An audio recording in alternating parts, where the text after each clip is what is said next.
Hello, everybody. Welcome back to Steph's Unscripted, and welcome back to me as well. Sorry for ditching you guys on Monday's episode. Unfortunately, I am still a full-time student as well as a full-time job as well. So it's quite tough at the moment. But we had to stay, like we always say. And yeah, I think I saw the last video. Great from you two. Really appreciated the backing of me missing that video. But obviously, we know it's all banter. But guys, please remember to like, subscribe. This is going to be the fun episode for the week. Obviously, we're going to get into a pretty deep discussion about Springboks Ireland, the test series coming up, everything to do with that, the Wales test. So hang around for that. But yeah, guys, like we always say, we're so grateful for you. Please continue to subscribe. We are I think we are basically so close to 900. Yeah, 895 while filming this episode. It's Monday night. So obviously, our episode of Monday came out this morning. By the time we're shooting this, so let's see if by Wednesday, when this one gets released, we can push for about 920 to 930 subs. That would be absolutely lovely. Yeah, we're pushing big. The growth has been insane, and that's all down to the people. Absolutely. Like, we really appreciate you guys. Like we say, bring banter, bring criticism, bring positivity. We don't mind as long as you're contributing to the channel. We really appreciate you because this is a channel for the fans. Speaking of fans, guys, we are going to be talking about our team, the Springboks. We're going to be talking about the Irish team, the national side. But basically, guys, I'm just going to start off with the fact that soon, and it's actually pretty sooner than we think, on the 22nd of June, we happen to play Wales at Twickenham. It's just around the corner. We're going to blink and it's going to be there. However, there is some issues here where it is not actually in the international window. So players from the French teams, the Irish teams, the Prem cannot be picked, as well as teams that make the semi-final or the final of the URC. So putting that into perspective, it probably might be the Bulls and the Stormers. So that leaves us with the Lions, the Sharks, and the Japanese teams. So yeah, boys, what are you thinking? How would you approach this game going into that series or into that game against Wales? I'll go full rotation. I don't even care about the Japanese players unless they are guys that never really played for the Boks. I wouldn't go for the likes of a Cheslin Colby to play or Damien Dillon. I wouldn't risk anything for this game at Wales because we have probably the biggest derby coming up, or the biggest rivalry currently in the sport. If you talk about pure heat and everything that goes for it, you don't want any injuries coming from that Welsh game. You know how physical they are. I'll see that as a game to give guys opportunity. Obviously, we still want to win the game, but I'm not taking any risks, especially knowing how fragile the likes of a Cheslin Colby is. I'm going full on Masuku or Tienes de Bruin. I'm throwing in guys that we could possibly see in the next 3 to 4 years coming through, just giving them that taste, that Bok jersey taste, if it comes down to that. So I'm going full rotation, 15 boys that we've never even seen wear the Bok jersey, or they've always been on the fringes, but we know they are not going to get into the squads playing in our tour with Ireland or in the Champions Cup, Championship. I have a question though regarding this. I feel like I should know this, but for some reason it's not sitting well in my head. That does this count as a Springbok cap for the players? It falls outside of the test window, but when you put on the jersey, is this a Springbok cap? It does, but it shouldn't. It does. Yeah, it does. Just purely on the fact that it is the same way the All Black test would have been kind of similar in the sense when we played them at Twickenham. I think it does count, and I think it should count. I know, Casual says it shouldn't, but I mean, how cool would it be if that's your obviously if it's your one and only cap, you still remember it forever, and it's like you said, it's an opportunity for so many uncapped guys to come through and play for the Springboks, even if it is just once. But that just leads me to the Casual answered this question without me even having to answer it or ask it. Sorry. I've been off this part for like a day and I'm already stumbling off my words. My apologies. But Brett, my question to you is: would you go with a completely inexperienced side and have like Nohamba at 9, Masuku at 10, or maybe Hendrickson? Obviously, you can make that preference call because you are the 10 of the group in this situation. Or would you go with guys like that are available, like Bongi and Colby and Vincent Koch and those types of players, to get them ready for the Irish series? What are your thoughts going into that game? This is gonna prove to everyone the big age gap between casual buyers and myself, because he obviously loves the flair and stuff like that, and he wants everyone to get a chance. And every rugby player's dream is to one day play at Twickenham, regardless of who you're playing against. It's just a thing. That's the home of rugby. But for me, I'm the opposite. I don't want to belittle the Springbok jersey. I don't want to just to give it away to any Tom, Dick, and Harry. I feel like a Nuhamba or a Masuku or a Jordan Hendrickson or a Quinn Horn, for that matter, I don't think that they quite fit the mold yet of a Springbok player. Everyone else disagrees with me wherever I turn. But I feel like this is the test where a Vincent Koch that's been knocking on the door for a very long time gets to start. A Bongi gets to redeem himself from his knee injury. Stuff like that. That's what I want to see. I want to see if there's going to be one or two debuts, which there definitely will be, it must be players that we see playing for the next 10 years in a Bok jersey. And I don't see that happening with a Masuku. I don't see that happening with a Nohamba. Unfortunately, that's just my opinion. That's not got anything to do with anything else. I just want to ask a question when it comes to the 10 jersey, because if we look at that situation, that might have to be someone like a Masuku, Jordan Hendrickson, for that matter. Because like Huissen may be out, Liebach may be out, Handre's out, so many of these guys are out. So, I mean, I see casual lads starting to say, is there something you want to add to that? I actually wanted to say I like the argument that Brett put out there, because obviously I didn't think about it in that way, where it's like the prestige of the jersey and you don't want to just give it out. I think there's a couple of boys that I wouldn't say giving them a cap would just be giving it out. If you pick players on form, especially as you just mentioned in the 10 role, we'll probably have a shortage of that going into that test match with either Mani or Johan Goosen or whatever missing, Andre missing. So the form that Masuku's been on, I wouldn't be surprised if he gets it. I would like him to get it just because, almost to celebrate the form that he's been in, or reward him, for the form that he's been in, because it's been insane. Since he's come into that Sharks team, he's really rejuvenated that team. But when it comes to certain other players, maybe I wouldn't necessarily throw in a Kuan on there. I think there's enough depth and other players that we can put in there who's a bit more on the fringes. I would like to see even someone on form like Apelile Fassi. We haven't seen him for a while in the Bok jersey, and he's got the most run meters for in the URC. Obviously, he plays fullback, so he gets a couple of free meters added on. But he's had a very good season. So I'd change my perspective a bit after what Brett has said. I would love to see Vincent Koch finally getting a start instead of playing 30 minutes from the bench. Even the likes of maybe Malcolm Marx, since he hasn't played that much, just give him a bit of a taste before he goes into that Irish test again. But yeah, definitely. Brett has kind of convinced me in terms of that, but I would also love to see a couple of boys getting a chance, but maybe playing from the bench then, so it doesn't feel like you're just giving it away. Okay. Just my Sorry, Brevin, to answer your actual question on the 10 role, I don't think that, and this is really, I'm saying this with a very heavy heart, because obviously I'm the biggest Stormers fan. I don't think the Stormers are going to make the URC final. I feel the last 5 games, the form just hasn't been there, and the second half performances from the Stormers, it's so frustrating for me. And I feel like that we're still going to have the luxury of maybe having a Mani Leboka at 10, maybe a Sasha Feinberg and Gomazulu. Maybe he gets his infamous run that everyone's been talking about for so long.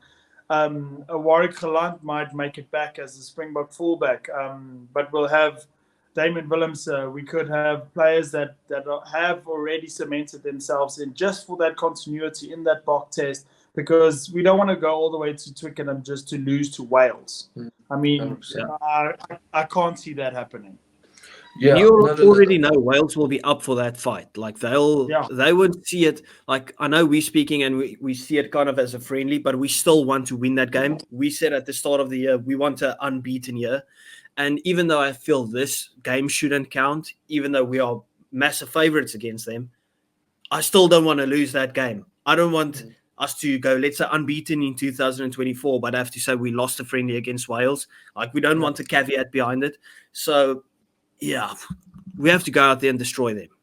Yeah, so like the reason I bring up that whole situation is because obviously, like I said, if you make semi-finals or final, it's still difficult because quarterfinals are still are 2 weeks before that test. So even if you play in the quarterfinal, which I think the Stormers will do, it still leaves you with a 2 week gap. And I don't know if Rassie will want to send his players like you said, you might have some Stormers players. For all we matter, we might have Bulls players. I can't go and say we're going to definitely win. But just an interesting thing here. A player that has been coming back, obviously one of my favorite players due to the position he plays, Louis Diache. Do we see him maybe getting a run in this test? Definitely. Yes. Would love to see him back. It's the same with the Malcolm Marx story. They haven't played in a while for the Boks, and I feel they kind of need a little taste, a little starter meal before they go up against the big boys. Because obviously we banter Ireland a lot, but they are no joke at the moment. They are a very strong team, and you can't have your first international game back go up against the likes of Ireland. You kind of need that taste again, what it feels like to wear that jersey, to play with the team, even though it's going to be a heavily rotated team. So yeah, Louis Diache has to be there, and I think he has to start as well if he does. Yeah, I think that's gonna be majority of the team. I think that a Malcolm Marx starts. I think a Louis Diache starts. A Jesse Creel, a Faf de Klerk. I think all these Japanese players, maybe not a Damon Dalenda so much because apparently he hasn't rested in Japan yet. So I think he might get a rest, and we might perfect opportunity for Dan du Plessis. Yes. Yeah. Fingers crossed. Fingers crossed. Yeah, but I think a Jesse Creel, because he was out now for a while on injury, and he came back, and apparently he's already doing well. But then a Faf will have to start just for that continuity. Faf even might start at 10. You never know. He could be the 10. Yeah. No, there's enough hype around Masuku if he's the only 10 to at least get the nod for the 10 jersey. Like seriously. But Faf has the set game plan for the Springboks at 10. Like he's trained there before. I know Rassie also likes to surprise everybody now and then, but also he's very continuity driven. And I think that you can't go into a test against Wales in the Northern Hemisphere with a bunch of nobodies. And that's no disrespect to anybody. That's just how I see it panning out. I think that all the Japanese players are going to start. Maybe we might even see a Cheslin Colby at 10. True. Yeah. Oh, anything else? At 9 and Faf at 10. Yeah. Yeah. Well, anything else you guys want to add on that before we move on to the spicy bit of the pod where we talk about the top 2 teams in the world? I just want to ask you guys before we move on. Obviously, we've given our perspective of how we would want to approach that game in terms of choosing a squad. How do you think Rassie will approach that game in terms of a must-win game? Do you think he'll see it as a practice opportunity to build some chemistry in the team? Or do you think he says, listen, we go out there and we obliterate them from the start, full strength, see if we can put some phases together and absolutely smash them? I think from what I've heard, from what Rassie's been saying and the few bits and bobs that he's been saying in press conferences, and obviously congratulations to him getting his doctorate from Northwest University. I mean, how cool is that? But I think from what I've heard, I feel like he wants to almost give some new, fresh faces a chance, but at the same time, he wants to balance that out with experience. So I wouldn't be surprised if we see some new faces in this game. I wouldn't be against it at all. But at the same time, I do think, like Brett says, we will see a lot of these Japanese players who are in the main squad most of the time going to get starting time or at least a half off the bench or something like that. Just purely because, Test rugby is Test rugby. Whether you're playing against Wales or Italy or New Zealand or Ireland, it's still Test rugby. So your bodies need to kind of adjust in the sense. So yeah, I do see a balance. But yeah, that's Brett, just me. Brett, before you go, just because I just thought about it. Obviously, we have Tony Brown, excuse me, that just came in. So obviously, he wants to build a bit of chemistry in that back line in terms of, or even the forwards in terms of attack. So you don't want a totally different team and then have your first game, as we just mentioned, against Ireland. Like, obviously, there has to be some of the boys there that will start in that Irish test. So that probably plays a massive role in terms of how we're going to select the squad for Wales. 100%. That's the whole point of this test match, is to get match fitness as a squad, because the Irish just came off the Six Nations. So they have played this year already. They've played in a very competitive competition this year already. And the Springboks' last game was the World Cup final. So it's not going to be. I think not a lot of people are going to expect a team that Rassie puts out. There will be one or two shocks, but I think it's preparation for the Irish test. This is hey, Ireland, look what we've got up our arsenal. Can you deal with this? So 45 meters out, middle of the field, do we kick to goal or do we kick to touch if we get a penalty? Kick to touch. You got to kick to touch. That's all to touch. They're not going to go for goal. I don't think any penalties will go for goal. Maybe one or two in the start. But I think that this is like a game, a friendly game, where Brevin will attest to this, that when you play in a friendly game, you want to master your lineouts, you want to master your scrums, and you want to master your general open play. And you're not going to get that right by kicking for goal in a meaningless out of test window test. Yeah, no, that I agree with. Yeah, well, that leads us to some recent events. So obviously you guys know, but in case some viewers don't know, Eben Etzebeth happened to go on a podcast that involved Jim Hamilton, Dan Bigger, and obviously he went with Vincent Koch as well. And they were just having a chat because obviously Jim Hamilton is I would say they're quite friendly with Eben and etc. etc. And basically they were just having a chat about the World Cup, blah, blah, blah. And they were talking about the upcoming series against Ireland. And basically, Eben came out and said that after the final whistle, when Ireland did beat us in the pool stage, he came out and said that 12 out of about 23 players shook his hand and said, we'll see you in the final. Basically, just like that. Now, obviously, I've seen a lot of Irish people come to the defense of this, saying that it's respect to the Springboks, saying like it was a good game and we hope to see you in the final, while others see it as disrespect in the fact that we kind of knew, okay, we were going to play France and they were going to play arguably the greatest nation in rugby history, the All Blacks. And they kind of felt like they were overlooking the All Blacks. So basically that just spiced up a lot. He obviously also went on and told Courtney Laws what he thought when Courtney Laws blamed the Bulls for taking a week inside, blah, blah, blah. It was a very spicy, nice little podcast that Casual Bias actually has been rooting for this. He wants this blood to be shed. He wants players to banter each other. I mean, we've heard this from him countless times. So but what are your initial thoughts on what happened with Eben and his comments? I will go with Brett first.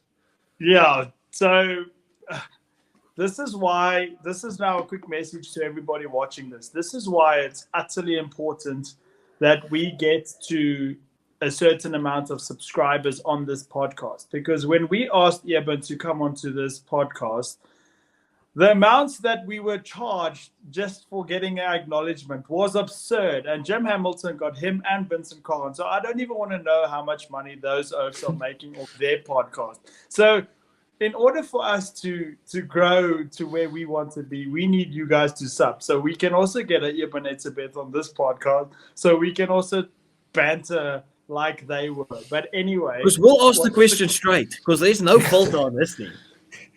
What was the question again? Basically, what were your thoughts on the podcast? How did you understand what Evan was trying to say? Do you think it is disrespectful? And lastly, do you think it's going to affect the Irish team mentally? Do you think it's going to affect the Springboks mentally? I mean, there's so many questions here. Do you think this was a tactic employed by management for Evan to come out and say this? Okay. This is, Rusty can play these stuff. Okay, he gets it, Brevan. Brevan, he gets it. Okay, enough is enough, Brevan. He gets it. Okay, so firstly, I don't think so. Also, I've of all the Boks that I've spoken to since the World Cup, their mental strength is on a level that not a lot of people in the world will understand. And I think going forward, this is not going to affect anybody. Like, there's not one Irish player or Springbok player that's going to come out and say, shit, they thought we disrespected them. Let's go teach them a lesson. And same with the Springboks. They're not going to say, they're not going to even, it's not even going to affect anybody for that matter. But I do like how Evan is trying to initiate a bit of mind games. Saying what I just said, it is a bit, I love it, because there will maybe be that one or two people that are going to say, oh, Evan said this about us. Let me just show him what, like I see a James Lowe being the arrogant he is. I think that he might say, okay, I lifted you up once with pure luck and people helping me. Let me try it again. So, yeah, maybe yes, maybe no. I fully agree with Brett. Like, they definitely didn't say it in a malicious way in terms of writing off New Zealand. It was that in the moment, you just had a very hard-fought game. It was an absolute brilliant game of rugby. Fair play, they won the game. And it's like, okay, that was sensational. See you guys in the final, right? Because that is the quality that was on display that evening. It was nothing like we're writing off New Zealand or whatever. Because if you write off New Zealand, you are blatantly stupid, okay? So you don't even think about something like that. It's just like, showing respect to the other one. We deserve to be in the final after that game that we just had. But Evan knew exactly how that was meant. You won't tell me different because he's not stupid. And he was like, I'm going to stir the pot a bit. And I've been calling for stuff like this for so long. I've always said the game to grow needs some personality. I'm done with this bullshit of people being in a press conference and like, oh, they're a tough team. We'll respect them. I want people to go out there and say, listen, we are going to leave them broken on the pitch. Okay? I want them dead to rights, everything. I want them killed off. That is what I want to hear in a press conference instead of respecting each other. Okay? This isn't ballet. Okay? We are playing a physical sport. Smash each other with the head, fight on the pitch, show some fight, show some spirit, show some passion. You're playing for your country. And I love that. Just to clarify what Casual means when he says you must have personality to help the game grow, this does not mean he wants you to paint your fingernails and make your hair a different color to express your personality in that way. He's talking about personality like what Evan is expressing thoroughly in his message. So keep your painted nails yourself. And to add on that, I would love for the Irish people or players to bite back as well. Make a statement out there. Like try and throw Evan under the bus. Say, listen, you know that's not what we meant. You are being hypocritical. You are being dumb. You're trying to stir stuff up, and then have Evan bite again. I would love a little back and forth, like it is in. That's what made the UFC or MMA so big, because people had no filters. They just said what they wanted to, and look how that sport just like. The problem is, I think everybody is shit scared of Evan. They're not gonna say. Evan is a piss willy, whatever, and now he has to go play test rugby against him. I don't think they have the guts.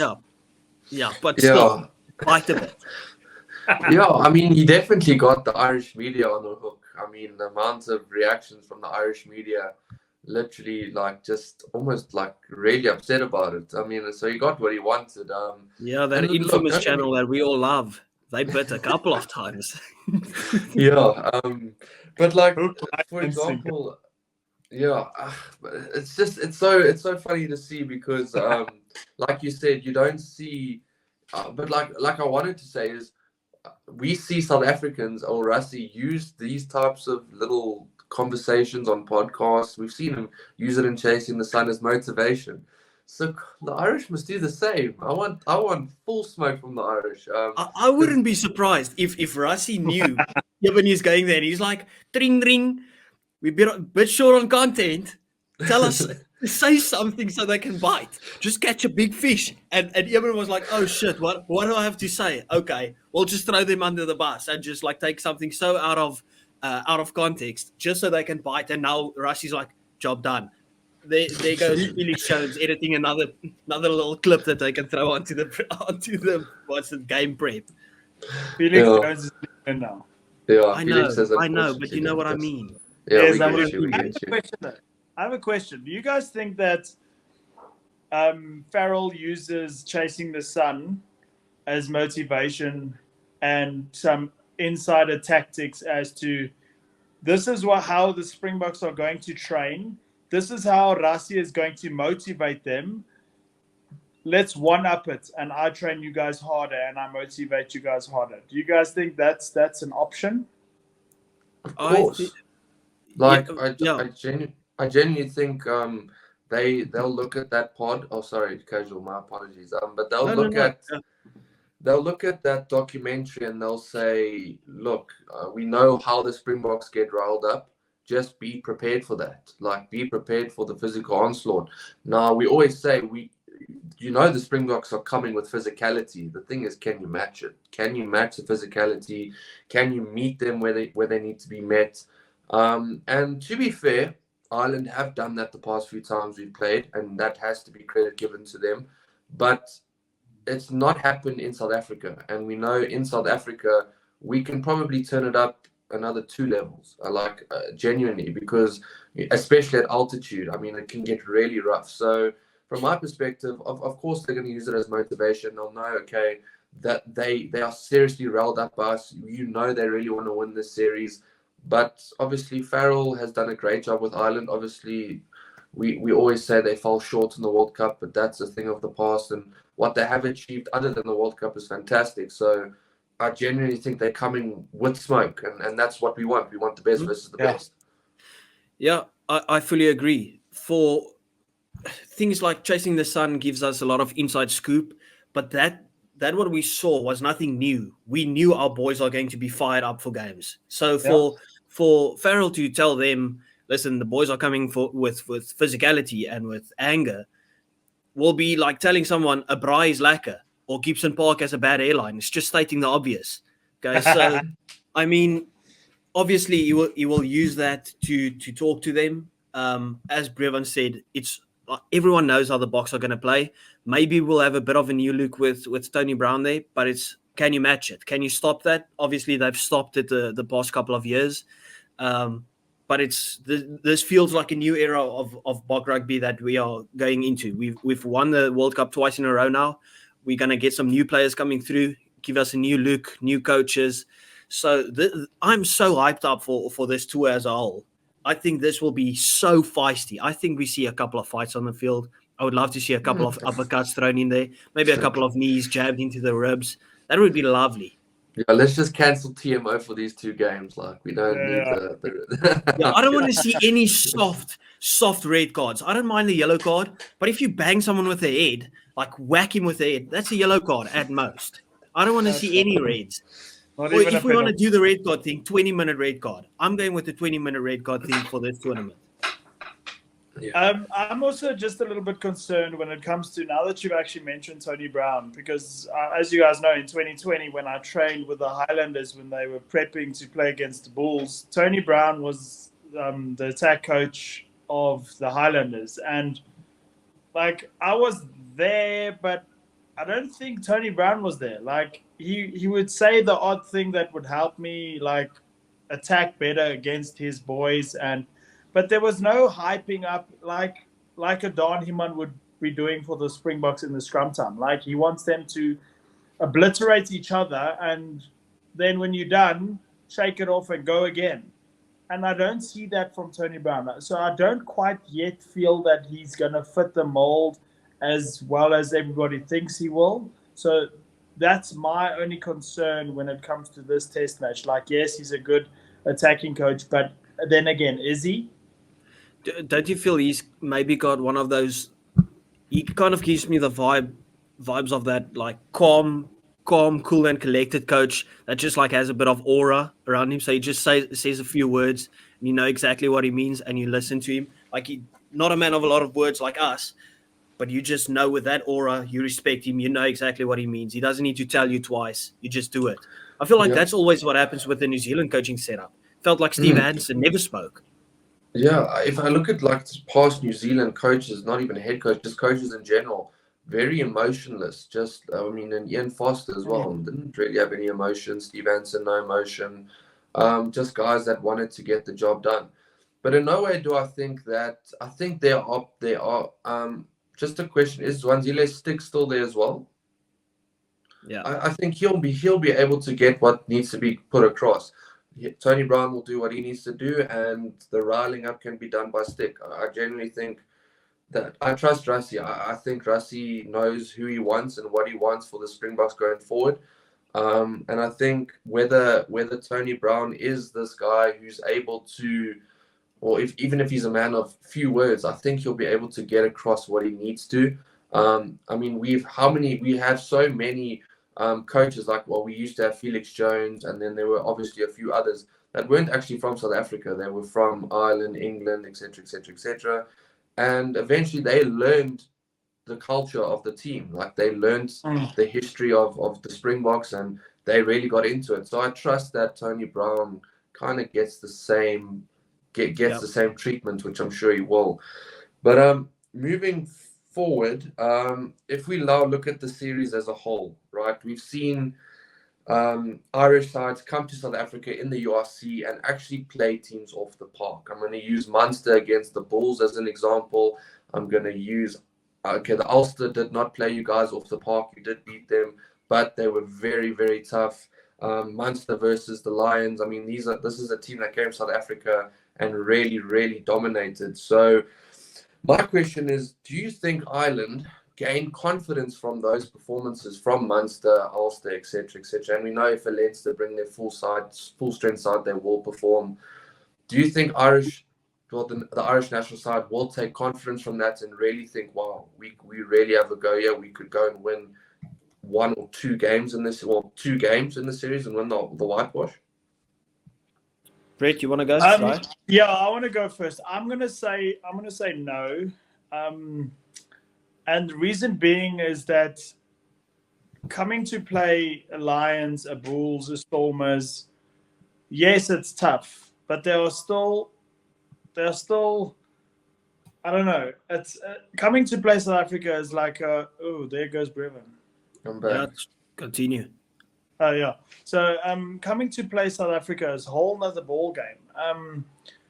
So I think yes, they're gonna say, okay, so this is how we prepared when I was at Munster, and this is how we beat the Stormers or the Bulls or the Lions or whatever. Maybe we can use that, but then the coach is going to say, shut your mouth. These Boks are here to play. They are not going to care about your tactics and how you did well for your province. This is just how I see it. So like if I play, it's like coming as your franchise, you're playing a friendly. And now coming as an Irish player, you're coming to play test rugby, the pinnacle of pinnacles. You're playing against the number 1 side in the world. I don't think there's any mental way to prepare than there would be from coming from Munster to Ireland. Am I coming across like you guys? It's a whole nother level. It's just it's test rugby and franchise rugby. I think like some positives that they could have taken maybe from beating the likes of the Stormers and the Bulls is probably how to deal a bit better with the South African crowd. Obviously, the crowd is a lot crazier when the Boks play compared to when the Bulls or the Stormers play, but it's still a crazy crowd. So they probably know what to expect in terms of what the crowd is. They've played in altitude now, so they understand the conditions a bit better and how to win in that conditions. But the issue is neither the Stormers or the Bulls play like the Boks. Like the game plan is totally different. Like it's not the same. So you're playing against the same guys with totally different mindsets, totally different game plans running through their heads. I would be scared if I was Ireland. Like you can't be cocky coming down here. This is a totally different ball game. You don't understand what you're getting to. Like we play you at the Aviva and you beat us because we're not used to going there. It's a different ball game playing at the Aviva with the full Irish crowd backing you. And you never want to hear excuses about, oh, we had to play away. You never allow it.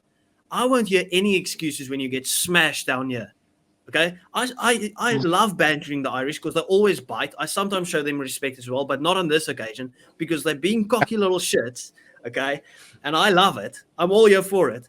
But I will be on your case if you lose even a single game down here. Because then you have nothing to say. Because I've heard people saying, listen, the Boks can't consider themselves the best because they haven't beaten Ireland. What bullshit is that? Like, seriously?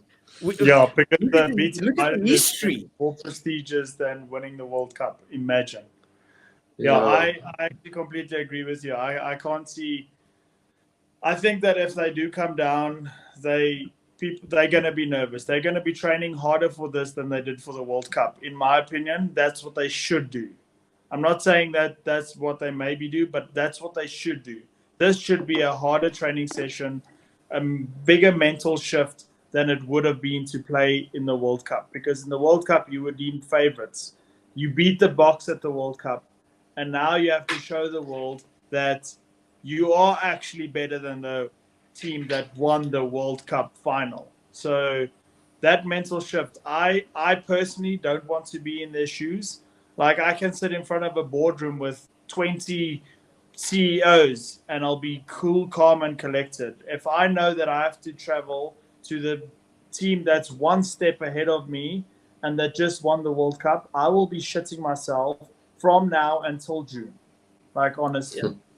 Trevor, just before you go, right?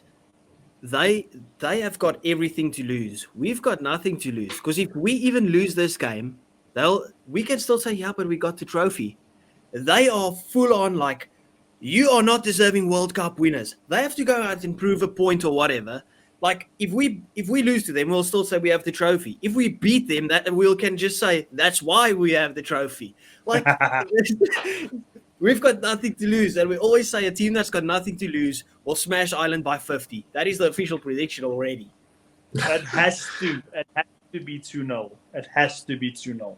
Yeah, look, I think I'm on a different page to Casual. Yeah, I genuinely think I'm going to remove him off this podcast right now. No.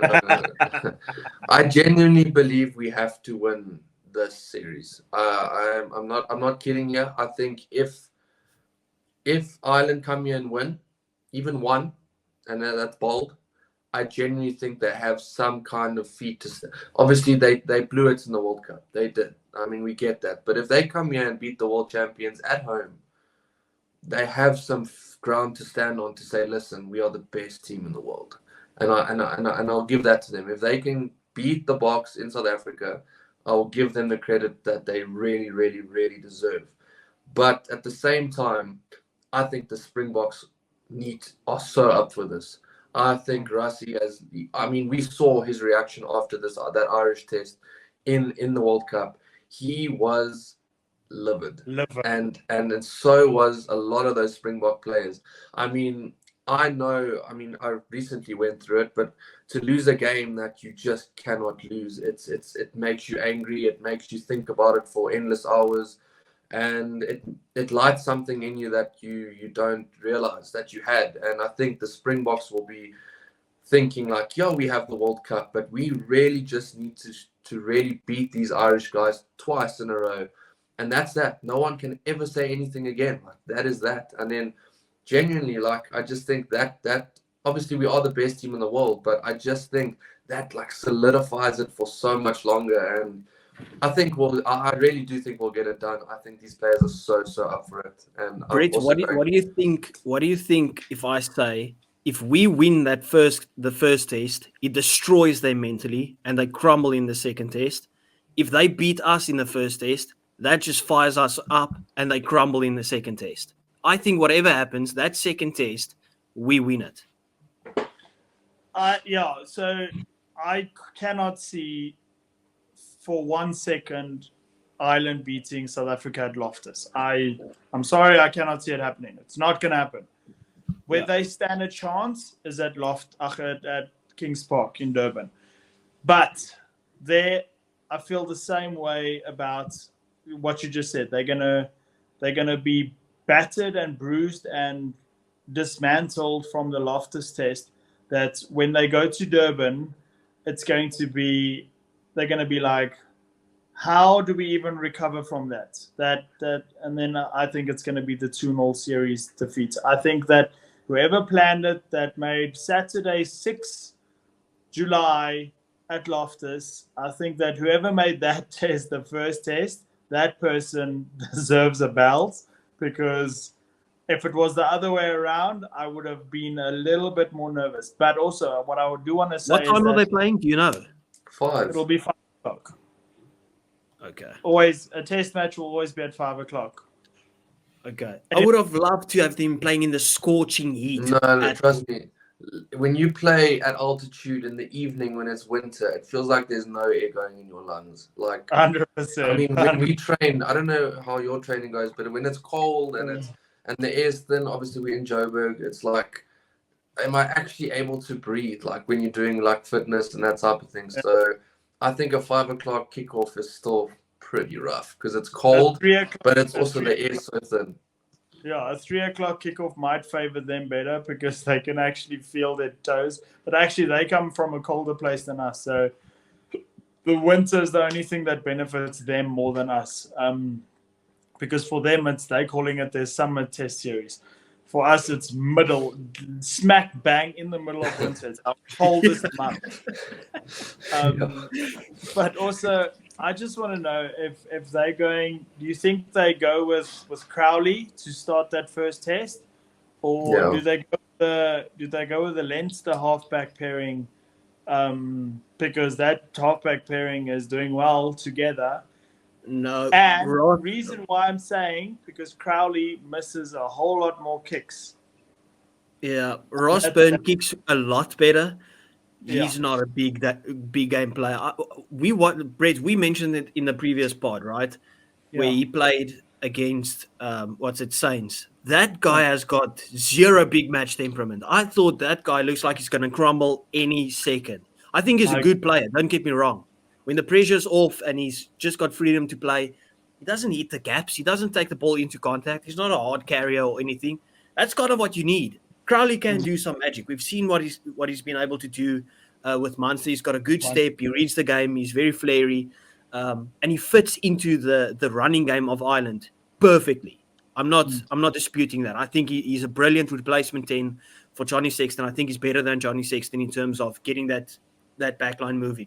But the kicking will be an issue if we also don't have a kicker. If we have a kicker. That's I would rather say this, because otherwise it might be a problem for us. Yeah. But are we good to move on to the final segment, or anything else you guys go for it? I'm done. I'm happy. Okay, cool. Well then, last of all, after those 2 games, we do happen to have a game against Portugal. And this is obviously just going to end off the pod, but we do end with the Portugal test.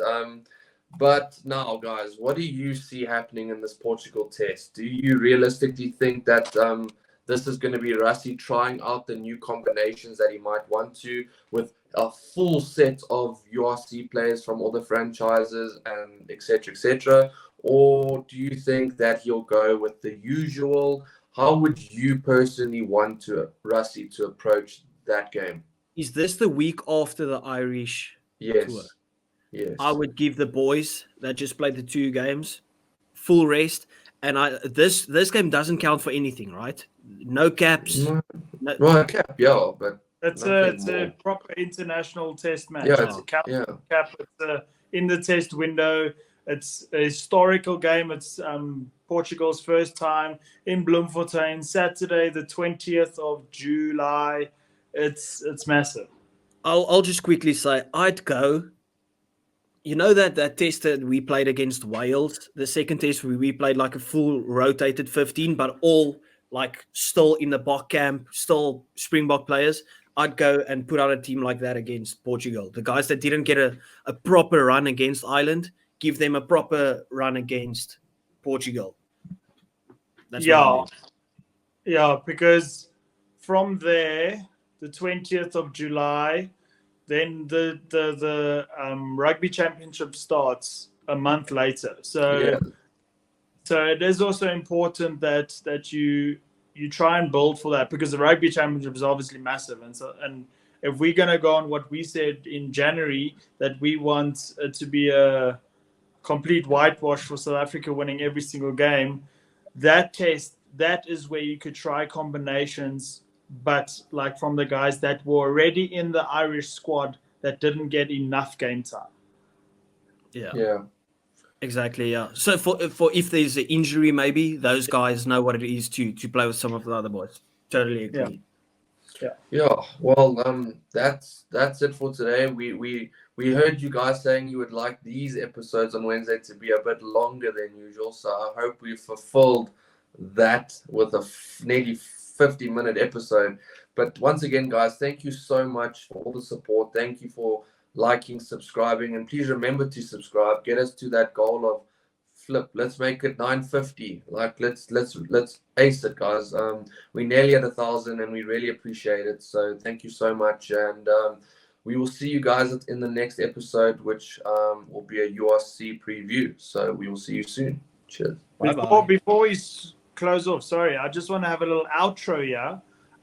Do we see South Africa putting 100 on Portugal? No. Why not? We'll have a bit of a rotation, and they'll be too up for it to do that. I'm saying this live on air today on this Wednesday episode, that South Africa is putting 100 past Portugal. You don't come to South Africa and try and bring your whatever, what. 20th of July, I will be in Bloemfontein. You two better be there as well with me, because we are watching South Africa put 100 past Portugal.